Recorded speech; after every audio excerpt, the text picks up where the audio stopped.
qu'on va évidemment parler de la situation en Iran, mais je vous propose d'écouter Emmanuel Macron qui s'est exprimé il y a quelques instants sur ce sujet.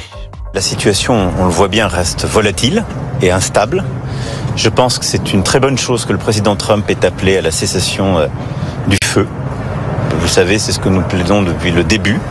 Et donc je pense que il y a eu des déclarations importantes et tout à fait positives pour appeler chacun à revenir à la table des discussions, à ce que le feu cesse. Mais les dernières minutes ont montré que la situation demeurait très fragile, donc il faut la suivre avec beaucoup de vigilance. Et il faut que chacun mette le maximum de poids pour que le feu cesse, que les discussions reprennent. Il en va de la stabilité de la région, des vies qui sont en jeu, mais également du sérieux avec lequel on peut collectivement reprendre le suivi du dossier nucléaire iranien. Je le rappelle, notre objectif à tous, c'est que l'Iran ne se dote pas de l'arme nucléaire, c'est donc qu'on puisse reprendre le contrôle et la transparence sur le suivi de leur programme civil. Et c'est aussi qu'on retrouve de la stabilité dans la région. C'est pourquoi, au-delà de ce qui se passe sur l'Iran, je redis ici la nécessité d'obtenir un cessez-le-feu à Gaza et de reprendre l'aide humanitaire à Gaza. C'est absolument prioritaire. Et j'ai une dépêche de 9h36, alors que le cessez-le-feu devait être prononcé à 9h, qui nous avertissait de sirènes dans le nord d'Israël après des tirs de missiles iraniens. Donc a priori, cette dépêche nous dit que le cessez-le-feu n'a pas été respecté, en tout cas du côté iranien. Vous le savez, Donald Trump a annoncé cette nuit sur son réseau social Truth que l'Iran et Israël avaient accepté un cessez-le-feu qui doit déboucher sur la fin officielle de la guerre. Un cessez-le-feu qui a été accepté par le gouvernement israélien ce matin. Alors, on est avec Monsieur Monchipour, que vous connaissez, qui est boxeur et qui est en France depuis de nombreuses années et qui défend évidemment les couleurs françaises. Bonjour. Bonjour Pascal, bonjour à tous. Et merci d'être avec nous. Je vous ai écouté dès ce matin et je partage votre inquiétude et peut-être votre tristesse, Mariar. Pourquoi ? Parce que vous avez dit au fond que c'était les Iraniens qui étaient peut-être les grands perdants de la séquence. Bien sûr. Parce que ils attendent la fin de ce régime, la chute de ce régime. Et s'il y a un cessez-le-feu, en clair, si les Américains ne vont pas jusqu'au bout, eh bien, le risque est que non seulement ce régime perdure, mais même ce régime se venge sur ceux qui ont bougé pendant cette séquence, si j'ose dire. Mariar Monchipour. La République islamique n'est ni iranien ni composée d'Iraniens. Ce sont des traîtres et ils verseront tout le sang qu'il faut pour rester au pouvoir.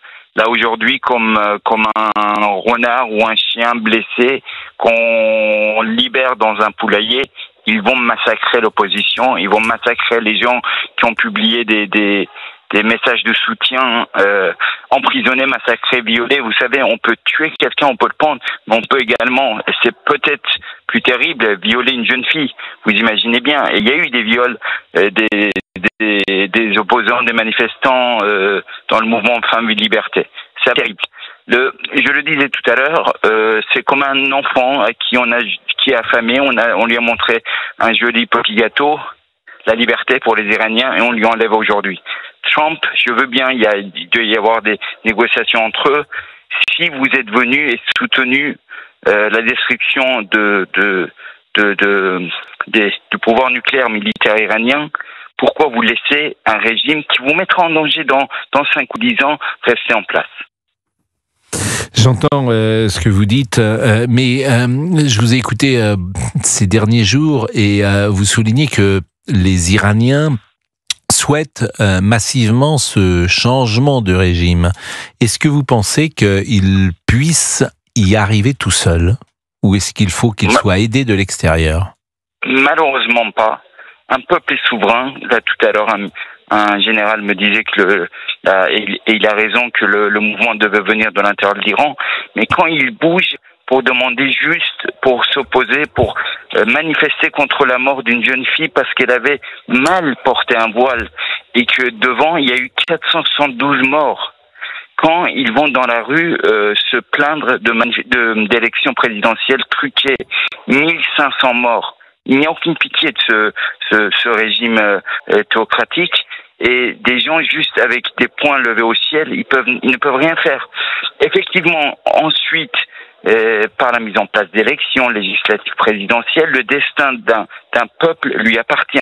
Mais aujourd'hui, tout seuls, les Iraniens, ils ne pourront rien faire contre des étrangers qui ont envahi ce pays depuis 1979. Bernard-Henri Lévy est l'invité d'Europe 1 ce matin et de CNews. Il s'en est pris à Donald Trump qui a annoncé donc ce cessez-le-feu total entre Israël et l'Iran. Aujourd'hui, je lui dis de quoi je me mêle franchement. Qui est-il pour ordonner un cessez-le-feu à Israël? Je vous propose d'écouter Bernard-Henri Lévy qui, d'une certaine manière, vous rejoint Mariar, pardonnez-moi, Monchipour. Et je rappelle que vous êtes ancien champion du monde de boxe franco-iranien. Écoutez ce que disait Bernard-Henri Lévy. Je lui ai dit merci il y a 3 jours. Aujourd'hui, je lui dis de quoi je me mêle, franchement. Qui est-il pour ordonner à Israël et à l'Iran, à Israël, un cessez-le-feu? Là, il y a quelque chose qui m'échappe, franchement. Il est venu, c'était bien, c'était audacieux, en renfort d'Israël pour frapper des positions qu'Israël était sans doute mal équipé pour frapper. Il n'a pas les informations, il n'a pas le droit de demander un cessez-le-feu. C'est au Premier ministre d'Israël et à son armée d'en juger. Bernard-Henri Lévy qui parlait davantage évidemment d'Israël que de l'Iran. Mariar Monchipour, est-ce que vous avez des relations, est-ce que vous avez des liaisons avec des Iraniens? Je sais que votre famille est toujours présente, une partie de votre famille est toujours présente en Iran, mais comme cette famille, j'imagine, est écoutée à chaque fois que vous êtes en liaison téléphonique, je subodore que ceux que vous avez ne sont pas forcément libres de leurs paroles. Oh, c'est très simple, ma famille ne me répond carrément pas et ils effacent les historiques des appels. C'est vraiment le signe d'une dictature. Ce sont avec des jeunes Iraniens, des jeunes de moins de 30 ans, plein d'espoir, envie de vivre comme nous. C'est avec eux que j'arrive sur les rares moments où l'Internet est disponible en Iran de discuter. Il y a quelques jours, je sais pas, ça date pas d'il y a 24 heures, mais ils étaient habités de beaucoup d'espoir. Ils pensaient que leur vie pouvait changer et nous ressembler. Et d'un côté, on entend tous, il faut l'entendre, même si les frappes sont précises, il y a toujours des dégâts collatéraux et des civils tués, on en compte quelques centaines. Mais de quel droit certains veulent décider pour un peuple qui n'aspire qu'à vivre comme nous? Nous, on est dans le confort. Nos enfants peuvent faire des études, ils peuvent voyager, ils peuvent rapidement être libres, autonomes. De quel droit on le refuse à d'autres jeunes d'autres pays? Ils n'aspirent qu'à ça.